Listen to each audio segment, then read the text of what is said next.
advantage, and she's just playing the game for money and not for love. Yeah, that's a great point there. That's a great point there. Gentlemen, this was a great start. We're going to go to commercial break, and then we'll be right back. All right? All right.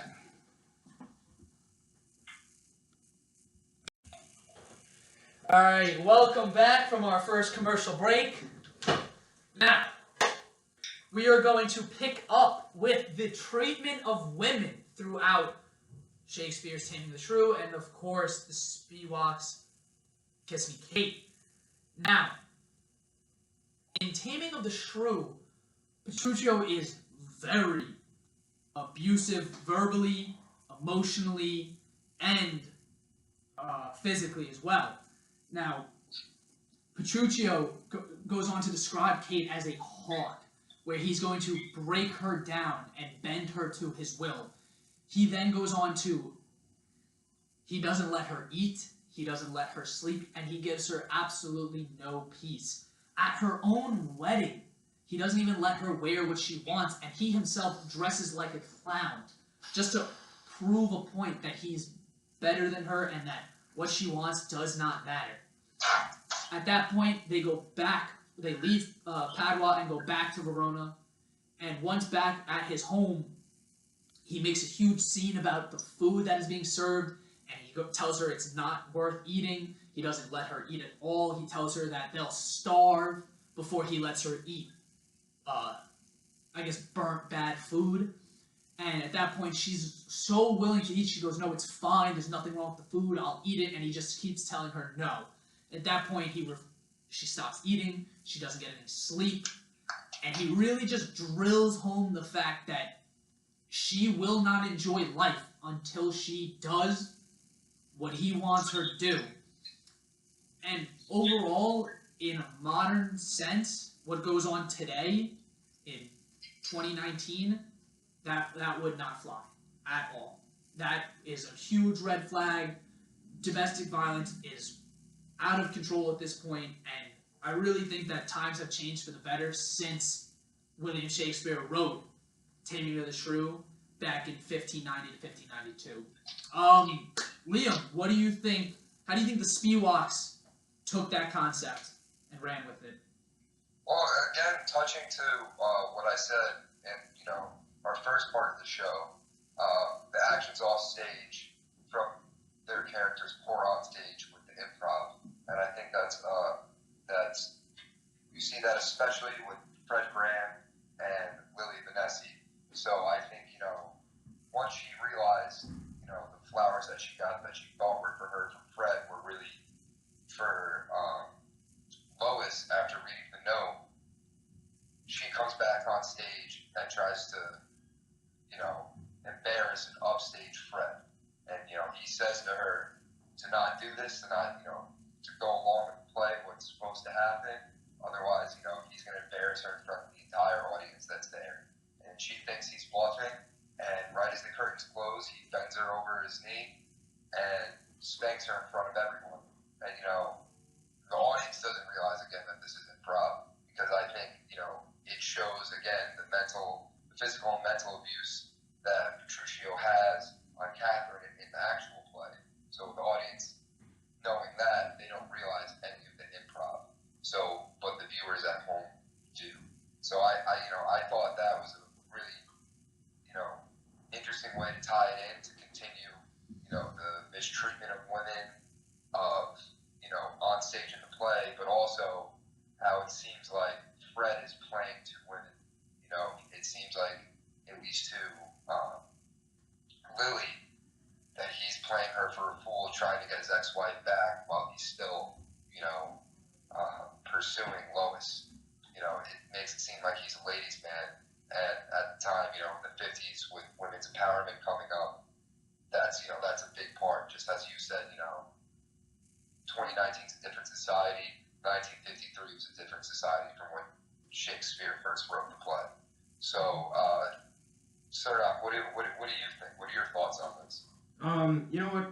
I like to take both of those, and I like to bring up the fact that, just the title of Taming the Shrew. Back in when William Shakespeare was writing this, a shrew was seen as a woman who was stubborn and was pretty much, very independent. Never really wanted to get married.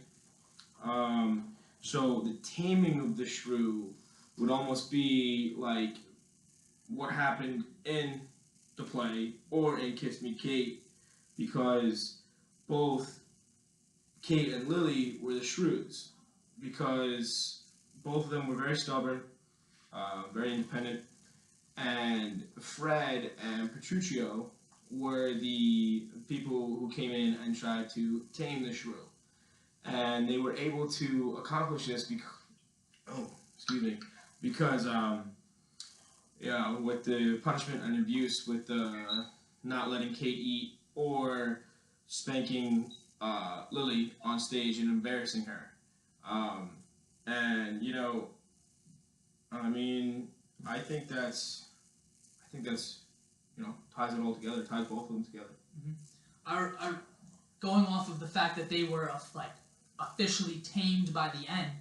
I think it's really important to talk about the fact that at the very end of Taming of the Shrew, with all the men in the room back in Padua, because Petruchio and Kate returned, the men are talking to their wives and asking them to come into the room and help them, and all the women are saying no, no, no, until finally Petruchio calls in Kate, and Kate comes into the room immediately without hesitation and says how she pities the wife who's not willing to put her hand beneath her husband's foot, basically saying that she's subservient to him and that she's at his beck and call and willing to do whatever he wants, because she's finally bent to the point where she broke down and she just is at this point really just looking for food, sleep, peace and quiet, which she knows she won't get until she finally does everything that Petruchio wants.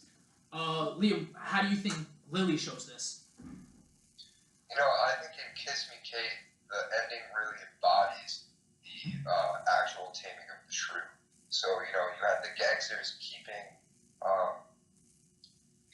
Lily there for the most of the play, trying to get their money. But once they realized their boss gets dead after the phone call, which I thought was pretty funny, you hear the gunshots in the background. They're like, "Oh, guess you don't owe money anymore, Fred." They allow her to leave with her fiance. So, Fred goes on stage and he thinks he's performing the finale by himself, and he thinks that the play's going to be a disaster at this point. It's going to fail because there's no one to play her part. And as he just walks off stage thinking, it's doomed, he hears her voice, he's able to come back on. And she comes back for Fred and finishes the play, and they embrace and kiss. And that's how the movie ends. I think, he was able to tame her because, as she was leaving and throughout the play, he was appealing to her love for the theater, especially at the beginning of the movie, when he's trying to get her to be the part when she leaves the room. He's reading the script, threatening to cast Lois as the part she plays as Catherine. She comes back in all mad and accepts the part. And then the same as when she leaves, she said, you're better than this. And then he also appeals to the love that she still has for him. Especially, even though the flowers weren't meant for her, those flowers were still the flowers that were used in her wedding bouquet when they got married. So I think as the movie develops, her love for Fred continues to come back and grow as she just spends all this close time with him backstage, good or bad. So